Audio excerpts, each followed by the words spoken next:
दोस्तों, सोमवार के दिन भूल कर भी नहीं करने चाहिए ये काम। दोस्तों, सप्ताह में 7 दिन होते हैं जिन्हें हम बार कहते हैं। रविवार, सोमवार, मंगलवार, बुधवार, गुरुवार, शुक्रवार और शनिवार।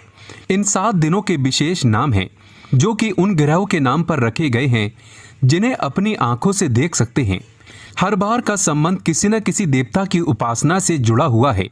जिस देवता का बार होता है उस दिन उस देवता की शक्ति अधिक सक्रिय होती है, और यदि हम उस देवता से संबंधित नियमों का पालन करते हैं तो हमारे जीवन पर इसका गहरा प्रभाव पड़ता है। इसीलिए हमें ये जानना जरूरी है कि किस दिन किस देवता की उपासना की जानी चाहिए, कौन से काम करने चाहिए और कौन से नहीं।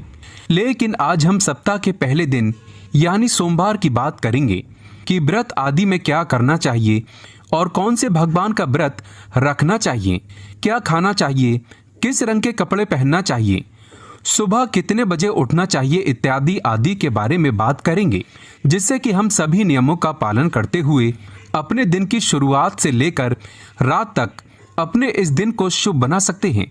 तो चलिए जान लेते हैं सोमवार के दिन क्या करना चाहिए।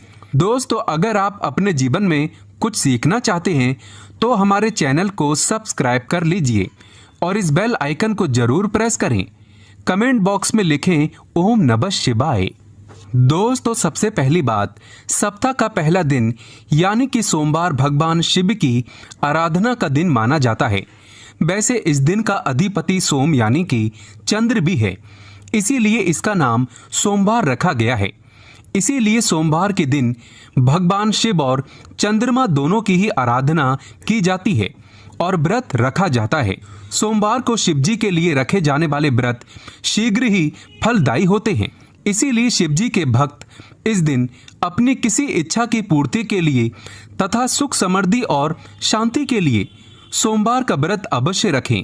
वैवाहिक जीवन सुखमय हो तथा अच्छा जीवन साथी मिले, इस कामना के साथ कुंवारी लड़कियां विशेष रूप से सोमवार का व्रत रखती हैं।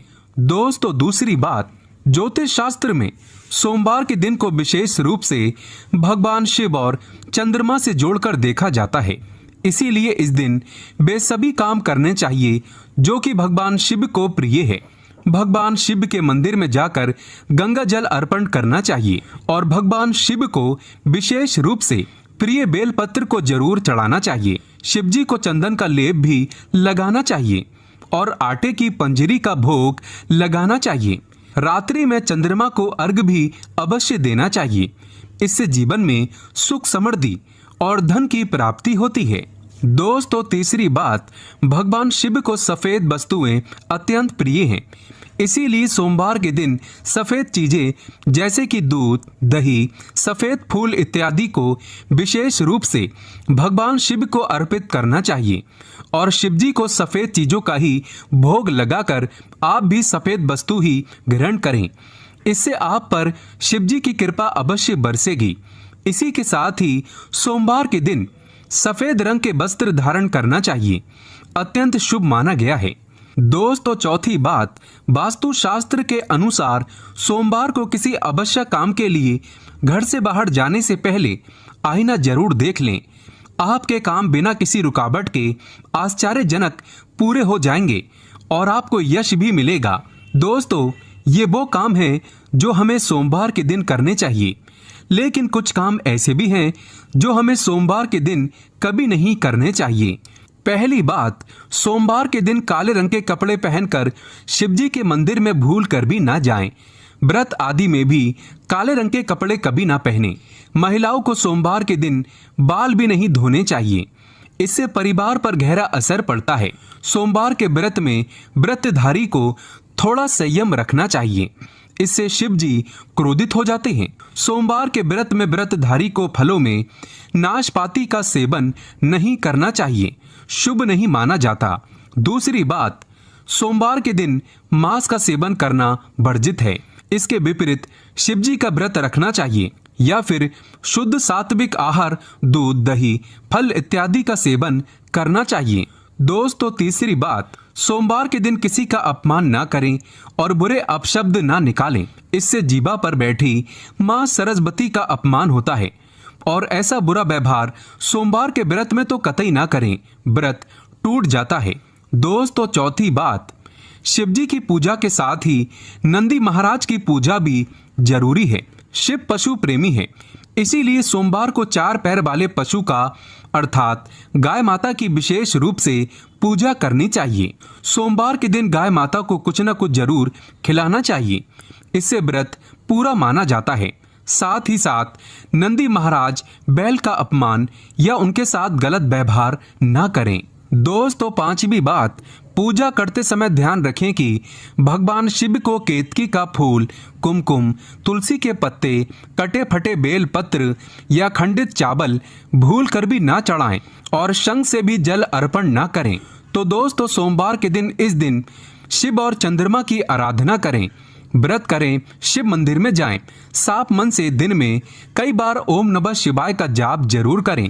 भगवान भोलेनाथ आप पर अवश्य प्रसन्न होंगे और आपकी हर मनोकामना पूर्ण करेंगे। दोस्तों खासकर सोमवार के दिन शिव की पूजा के बाद भोग लगाकर गाय को कुछ न कुछ सफेद चीज जरूर खिलानी चाहिए, जैसे बर्फी, चावल, सफेद लड्डू वगैरह जरूर खिलाएं। इसके कई पुण्य व्यक्ति को प्राप्त होते हैं और सोमवार का व्रत संपूर्ण सफल हो जाता है। मंगलवार को गाय को रोटी के साथ बेसन के लड्डू खिलाने से संपूर्ण लाभ होता है, इससे व्यक्ति का मंगल शांत हो जाता है। और वहीं बुधवार को हरा चारा यानी कि दुर्वा घास खिलाने से बुध ग्रह शांत हो जाता है, इससे भगवान गणेश प्रसन्न होते हैं। ऐसे में गुरुवार को जब भी आप गाय को रोटी खिलाते हैं तो थोड़ी सी आप हल्दी मिलाकर रोटी बनाएं और गाय को वो रोटी खिला दें, इससे भी बहुत ही पुण्य लाभ होता है। आपको जीवन में लौकिक और अलौकिक दोनों ही फलों की प्राप्ति हो जाती है। शुक्रवार के दिन गाय को खीर खिलाने से शुक्र ग्रह मजबूत होता है, देवी लक्ष्मी प्रसन्न होती है, जिसके कारण व्यक्ति मालामाल हो जाता है, माता लक्ष्मी मेहरबान हो जाती है। माना जाता है कि शनिवार के दिन गाय को काले तिल और उड़द पीसकर गेहूं के आटे में डालकर रोटी बनाकर खिलाने से शनि दोष शांत हो जाता है।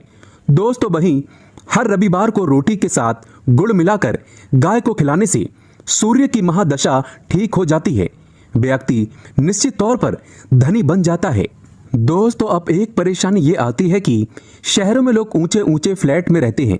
फ्लैट सिस्टम होने के कारण गाय को रोटी खिलाने में जिसे भी परेशानी आती है उसके लिए एक उपाय है। आप जिस सोसाइटी में रहते हैं वहां गेट कीपर तो जरूर होगा, आप पहली रोटी बनाकर उस गेट कीपर को जरूर दे दें। जरूरी नहीं होता कि आप अपने हाथ से ही गाय को रोटी खिलाएं, आपके घर से तो रोटी का भाग निकल ही गया ना, इसीलिए आप गाय को रोटी गेट कीपर को दे दें। जब गेट कीपर गाय को रोटी खिलाएगा तो गाय आना अपने आप शुरू कर देगी, क्योंकि नियमित रूप से जिस घर से गाय को रोटी खिलाई जाती है गाय अपने आप ही उस घर के दरवाजे पर आना शुरू कर देती है। फिर जब गौ माता आना शुरू कर दे तो कोशिश करें कि गेट कीपर से उसके आने का समय पूछ लें, फिर उस समय जाकर गाय को रोटी खिला दें। दोस्तों एक बार जब आप अपने हाथों से गाय को रोटी खिला देंगे तो वो जरूर अपना भोग लेने आएगी। गाय एक निश्चित समय पर आकर सबके दरवाजे से अपना भोग ले लेती है। थोड़ा समय आगे पीछे हो सकता है, पर गाय माता घर की चौखट पर आती जरूर है और गाय दरवाजे पर आकर जोर जोर से पुकारती भी है ताकि आप उसे रोटी खिला दें। अगर आपने भी गाय को रोटी खिलाई है तो समझो आपने 33 करोड़ देवी देवताओं की सेवा की है और आपको इसका लाभ बहुत जल्द मिलने वाला है। दोस्तों सच्चे दिल से कमेंट बॉक्स में लिखें जय श्री कृष्ण, जय गौ माता। जानकारी पसंद आए तो एक लाइक तो